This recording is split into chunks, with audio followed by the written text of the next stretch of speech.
Welcome Aries to your in-depth monthly horoscope for October 2023 for the Sun or the Ascendant. I'm going to give you some standout details to look out for, but please stay with me.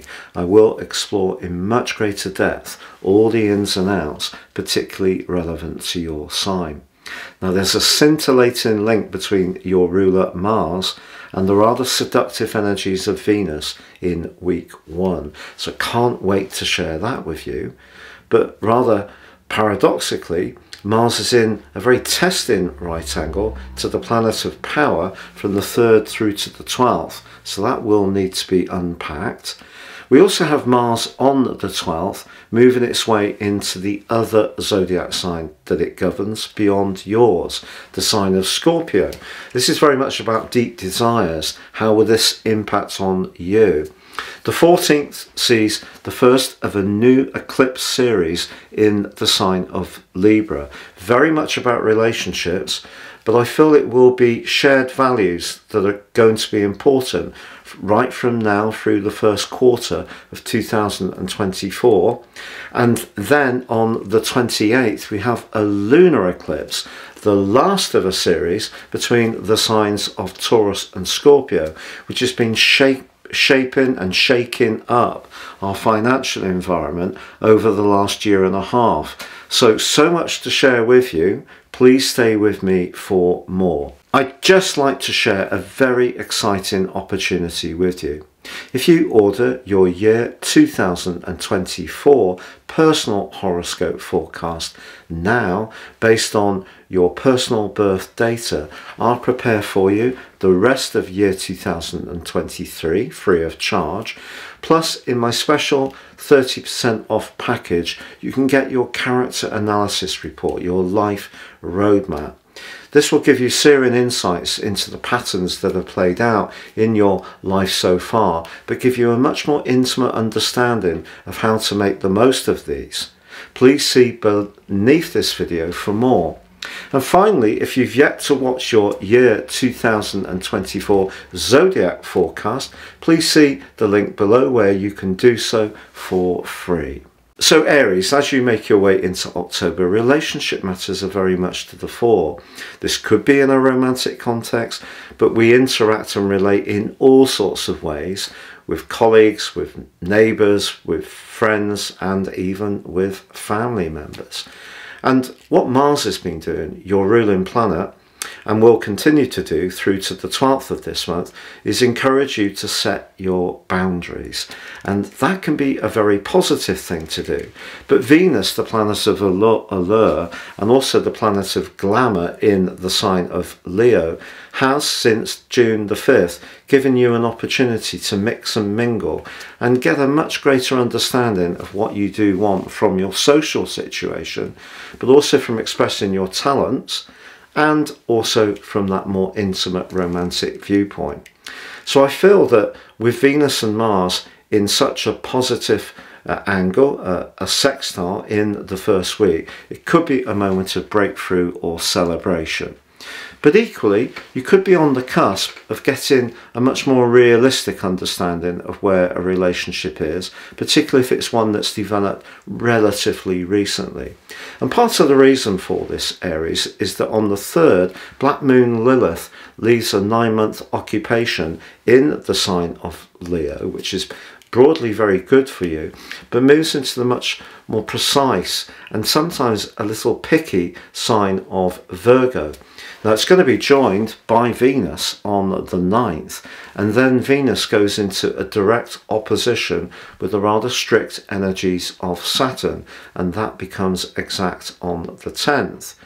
But fortunately on the 5th, Mercury ends a very long journey through the sign of Virgo, which started on the 28th of July, which may have made things quite brittle, particularly around relationships. And that moves into Libra, and that makes it easier to hear where other people are coming from and be a bit more detached and not so affected by it.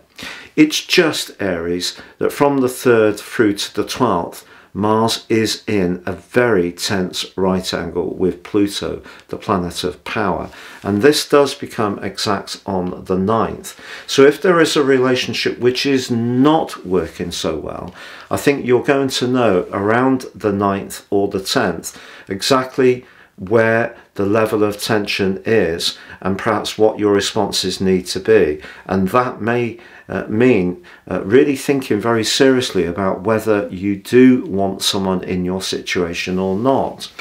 On the 11th, Pluto also ends a long retrograde, which began on the 1st of May.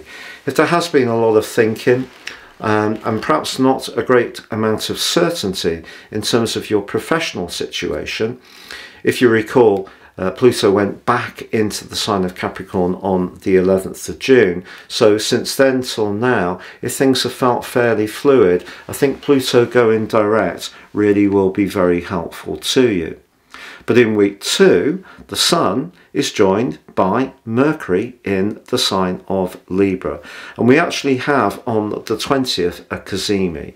This is going to really bring the potential for clarity as the month goes on. But on the 12th, Mars makes its way into the other sign that it governs of Scorpio. And however much talking there's been with Mars, more latterly the Sun and Mercury in the sign of Libra, what Mars in Scorpio wants is to really get in touch with your deepest desires. And this can get quite intense, particularly in a romantic context, but also Mars in the 8th house in a more practical dimension can see you wanting to make progress around marshalling your resources in a more effective way.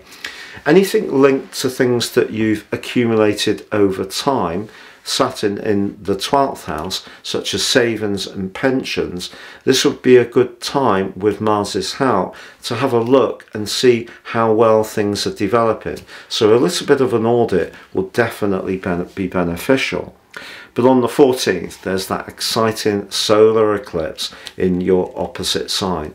And this does really give a lot of promise for the next 6 months. It's just in an obtuse angle to the restless energies of Uranus, which is retrograding in the part of your situation to do with everyday money, but also your values. So whatever you're trying to understand in terms of that romantic or relationship dynamic, if someone does have very different values to you, that is something you should be mindful about. Because essentially, from the 17th through to the 23rd, as the Sun and Mercury then square up with Pluto, if there is a situation where you keep trying to find some way to create some collaboration or cooperation, someone continually seems to be unimpressed or unengaged by your viewpoint, this can bring a lot of politics to bear. But perhaps also, maybe it's around the way you're approaching your relationships. Perhaps you're wanting them all on your terms.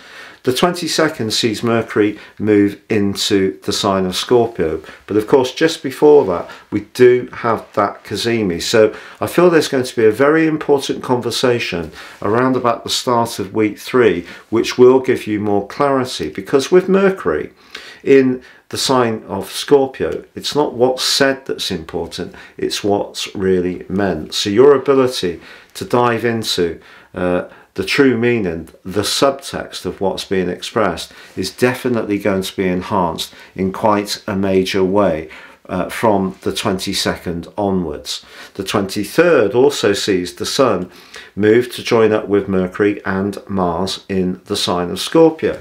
So things are getting very intense, and of course the 8th house can be about natural transformations, but sometimes it can be about where we experience jealousy, possessiveness, control, and you may need to push back if you feel that someone is trying to exert a level of influence upon you which you're not appreciating.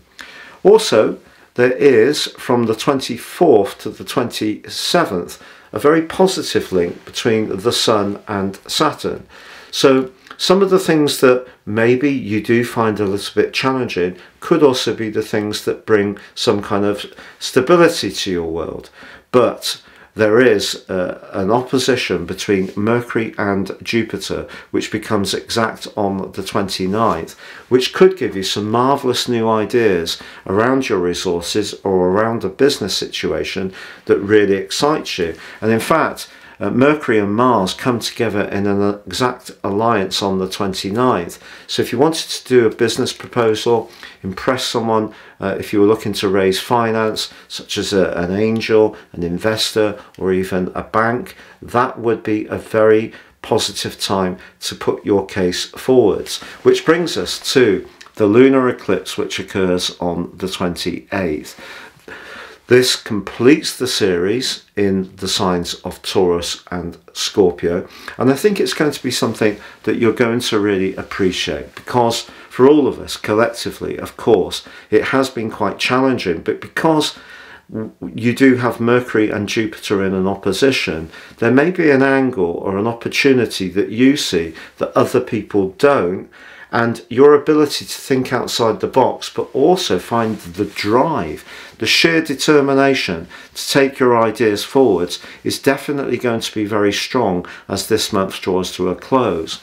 So the first part of October, without doubt, is very much focused on relationships, and that will continue, that theme, right through the first 3 months of 2024 and the last part of this year. But it's really needing to align with people who share your values, or in a romantic context where there is that genuine spark, that genuine magnetic attraction which really makes your pulse race fast. And if you're lacking that in a relationship, I think the challenges that come from Venus being opposite Saturn and Lilith moving into Virgo too really means that by the latter part of the month, if you don't feel things evolving in the way that you really crave for, a relationship that seems very stale could make way. Because the 8th house can be a time of endings, but also beginnings. But when it comes to your understanding of life, your deepest motivations and those of others, or any business interests, I think the latter part of this month looks very positive indeed.